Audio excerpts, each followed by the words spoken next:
الحضرت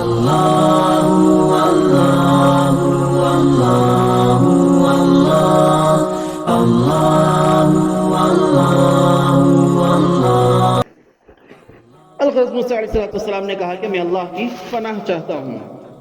تو قوم نے یہ کہا کہ اچھا ایسی بات ہے تو موسیٰ ایک کام کرو کہ آپ اللہ کے سامنے ہمارے خاطر درخواست پیش کرو کہ اللہ ہمیں صاف صاف بتا دیں کہ وہ گائے کیسی ہو.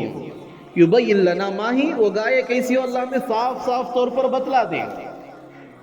حضرت موسیٰ علیہ السلام نے اللہ کے سامنے درخواست پیش کی. اللہ تعالیٰ نے جواب میں فرمایا انه یقول انها بقرۃ لا فارض ولا بکر عوان بین ذلک.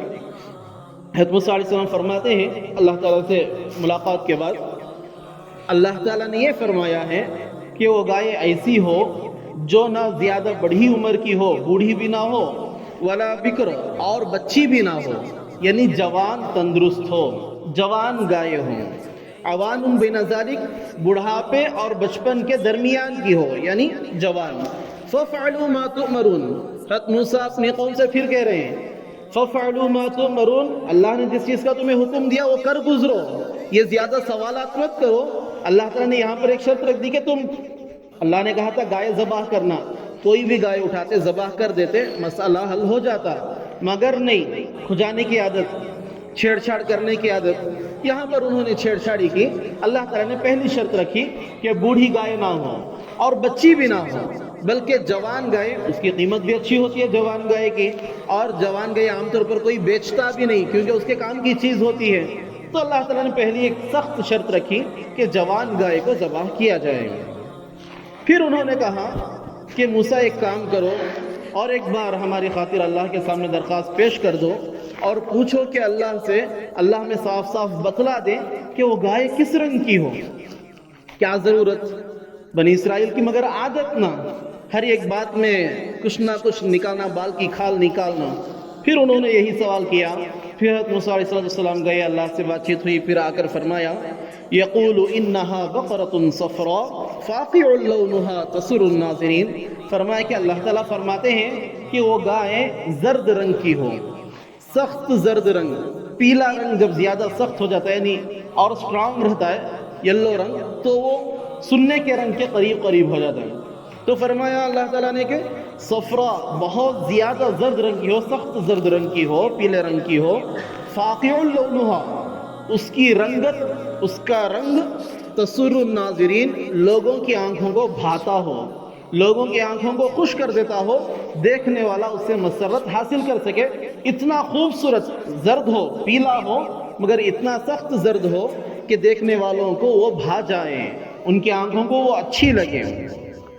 پھر انہوں نے پھر کہا کہ موسیٰ اور ایک بار ہماری خاطر اللہ کے سامنے جاؤ اور اللہ سے کہو کہ صاف صاف طور پر بتلا دیں اس گائے کے بارے میں. ہمیں بہت تشابہ ہو رہا ہے، بہت مشکل ہو رہی ہے گائے پہچاننے میں، یہ لیں اچھا یہ بھی زرد ہے وہ بھی زرد ہے.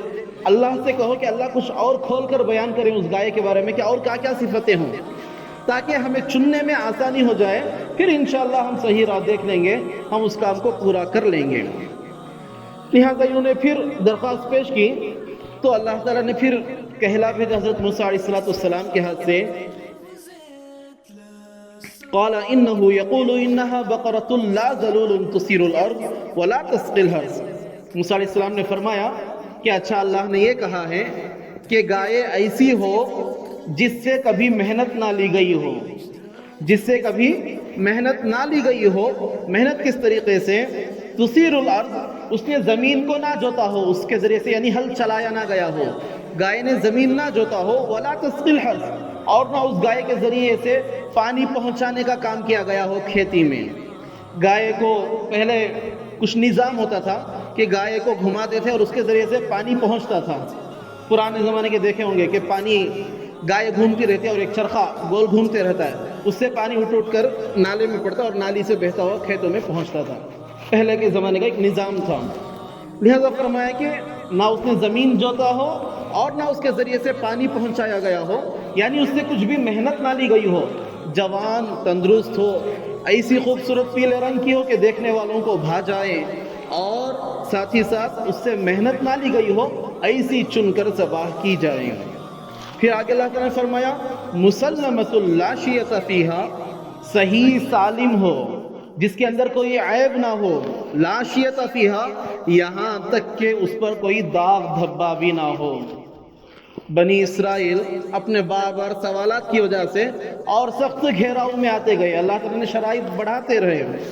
پھر فرماتے ہیں قالوا الآن جئت بالحق، قوم نے اس وقت موسیٰ علیہ السلام سے کہا کہ موسیٰ اب تم نے صاف صاف بات بتا دی، اب تم نے حق بات پوری کھول کر بتا دی، گائے کے سارے اوصاف بتلا دیے۔ مفسرین لکھتے ہیں کچھ کتابوں میں کہ انہوں نے گائے تلاش کرنا شروع کی، کچھ دنوں تک انہیں گائے ملی ہی نہیں، جاتے گائے والوں کے پاس ڈھونڈتے ایسے اوصاف کی گائے ملتی ہی نہیں، پیلی ملتی تو اس کے اندر کوئی عیب ہوتا، ورنہ وہ اتنی پسند نہ آتی، یا تو اس سے کام لیا گیا ہوتا یا تو بوڑھی ہوتی، کچھ نہ کچھ چیزیں کمی نکلتی رہی۔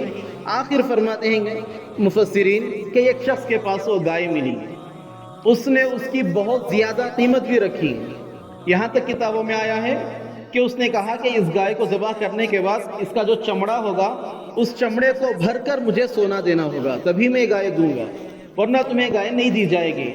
پھر قوم اور ان کے رشتہ داروں نے سونا جمع کیا اور اس کے مطابق قیمت دے کر وہ گائے خریدی اور ذبح فرمایا۔ آگے اللہ تعالیٰ فرماتے ہیں فَذَبَحُوهَا وَمَا كَادُوا يَفْعَلُونَ، پھر ان لوگوں نے گائے ذبح کی، وَمَا كَادُوا يَفْعَلُونَ، لگ تو ایسا رہا تھا کہ وہ یہ کام نہیں کریں گے، لگ ایسا رہا تھا کہ وہ کام نہیں کر سکیں گے، مگر پھر بھی انہوں نے کر دیا۔ یہ 5 آیتیں ان کے سوال و جواب کی اللہ تعالیٰ نے تشریح فرمائی۔ پھر اللہ تعالیٰ واقعے کی طرف اشارہ فرماتے ہیں وَإِذْ قَتَلْتُمْ نَفْسًا فَادَّارَأْتُمْ فِيهَا، اور یاد کرو اس وقت کو جبکہ تم نے ایک شخص کو قتل کر دیا تھا، فَادَّارَأْتُمْ فِيهَا، اور اس کا الزام تم ایک دوسرے پر ڈال رہے تھے، وَاللَّهُ مُخْرِجٌ مَا كُنْتُمْ تَكْتُمُونَ، اور اللہ تعالیٰ اس واقعے کو، اس راز کو نکال باہر لانے والے تھے جس کو تم چھپا رہے تھے، یعنی قاتل کو چھپا رہے تھے کہ قتل کس شخص نے کیا، اللہ تعالیٰ اس راز کو تم لوگوں کے درمیان سے نکال کر باہر کرنے والے تھے۔ فَقُلْنَا اضْرِبُوهُ بِبَعْضِهَا، اللہ تعالیٰ فرماتے ہیں پھر ہم نے کہا کہ مارو اس جانور کے ایک لوتھڑے سے، ایک عضو سے اس مردہ شخص کو، كَذَلِكَ يُحْيِي اللَّهُ الْمَوْتَى، جب انہوں نے مارا تو مردہ شخص زندہ ہو گیا۔ اللہ تعالیٰ یہاں پر فرماتے ہیں کہ اس طرح ہم مردوں کو زندہ کرتے ہیں۔ اس واقعے کے اندر بہت سارے سبق ہیں، اس میں سے ایک سبق یہ بھی ہے کہ اللہ تعالیٰ بنی اسرائیل کو گویا دکھانا چاہ رہے تھے کہ قیامت کے دن سارے مردہ شخص زندہ ہوں گے، بعد الموت ہمارا ایمان عقیدہ ہے، اور ہر قوم کو یہ بتلایا گیا تھا کہ آخرت آنے والی ہے، قیامت آنے والی ہے، مرنے کے بعد زندہ ہونا ہے۔ اللہ تعالیٰ نے ایک مثال دکھا دی وہیں پر کہ ایک معمولی سے جانور کا لوتھڑا لگانے سے اللہ تعالیٰ نے کچھ وقت کے لیے ایک مردے کو زندہ کیا، پھر اس نے قاتل کا پتہ بتایا اور وہ پھر مردہ ہو گیا۔ اللہ تعالیٰ نے بعد الموت، مرنے کے بعد زندہ ہونا، اس کی ایک مثال بھی بتا دی۔ وَيُرِيكُمْ آيَاتِهِ لَعَلَّكُمْ تَعْقِلُونَ، اور اللہ تعالیٰ فرما دیں گے اللہ تعالیٰ ایسے ہی تمہیں اپنی نشانیاں بتلاتے ہیں تاکہ تم کچھ سمجھ سکو۔ پھر اللہ تعالیٰ فرماتے ہیں کہ اللہ تعالیٰ نے اتنے احسانات کیے ہیں، اتنا بڑا مسئلہ ہو گیا تھا کہ خاندان کے خاندان آپس میں لڑائی کر کر تباہ ہونے والے تھے، ایک چھوٹی گائے کے ذریعے سے اللہ تعالیٰ نے مسئلہ حل کر دکھا دیا۔ یہ چاہیے تھا کہ لوگ اللہ کا احسان مانتے، اللہ کا شکر بجا لاتے، اس کی عبادت کرتے، اس کی فرما برداری میں رہتے، مگر واقعہ اس کے خلاف کہ بنی اسرائیل پر جب تک اللہ کا احسان چلتا ہے تب تک ٹھیک، جیسے ہی وہ احسان ختم بھی نہیں پرانا بھی ہو جاتا وہ لوگ اس احسان کو بھلا دیتے اور پھر اللہ کی نافرمانی میں لگ جاتے ہیں۔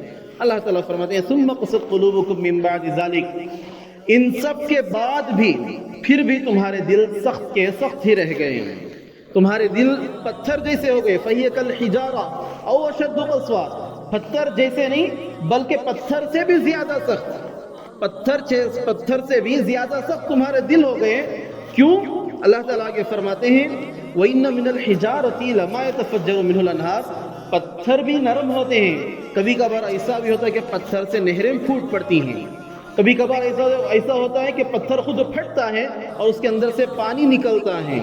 وَإِنَّ مِنْهَا لَمَا يَهْبِطُ مِنْ خَشْيَةِ اللَّهِ، کچھ پتھر ایسے بھی ہوتے ہیں کہ جو اللہ کے خوف سے، اللہ کے ڈر سے اپنی جگہ سے لڑک پڑتے ہیں، گر پڑتے ہیں۔ وَمَا اللَّهُ بِغَافِلٍ عَمَّا تَعْمَلُونَ، اور آگے اللہ تعالیٰ فرماتے ہیں کہ تم جو کچھ کرتے ہو اللہ ان چیزوں سے غافل نہیں ہے. تم جو کچھ کام کرتے ہو اللہ ان چیزوں سے غافل نہیں ہے.